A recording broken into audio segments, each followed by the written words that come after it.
દાહોદ જિલ્લામાં હોળીના તહેવારમાં ખૂબ જ ધામધૂમથી તેમજ અલગ અલગ વિસ્તાર અલગ અલગ કાર્યક્રમોનું આયોજન થતું હોય છે।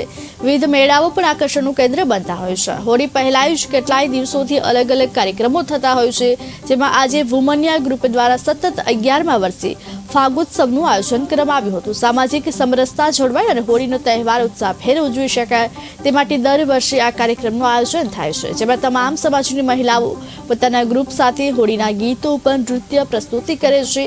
મહિલાઓ એક અનેરો ઉત્સાહ જોવા મળતો હોય છે। આજે યોજાયેલ ફાગોત્સવમાં અલગ અલગ સમાજની 35 જેટલી મહિલાઓ મંડળોએ ભાગ લીધો હતો। अलग अलग वेशभूषा साथ नृत्यो प्रस्तुति करी हती। साथ राधाकृष्णनी वेशभूषा पर नृत्य रजू करवामां आव्या हता। अबील गुलाली छोड़ो तेमज पुष्पवर्षा साथ फागोत्सवनी उजवणी करवामां आवी हती। होળી पर्वनी शरूआत थई होय तेवो माहोल सजायो हतो। महिलाओना कार्यक्रमने प्रोत्साहित करवा माटे दाहोदना धारासभ्य सहितना पदाधिकारीओ पण हाजरी आपी हती।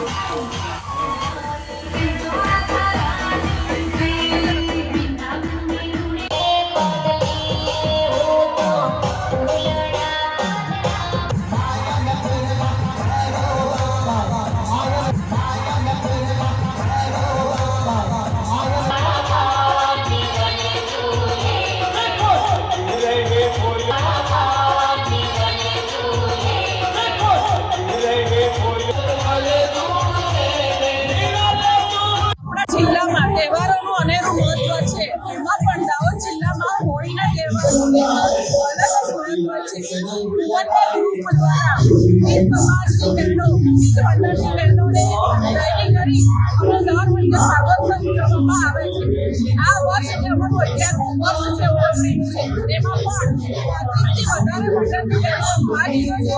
ખૂબ જ મજા કરી છે। 25 કિલો અવ્વલ ગુલાલ, 25 કિલો ફૂલ પણ ઉડી।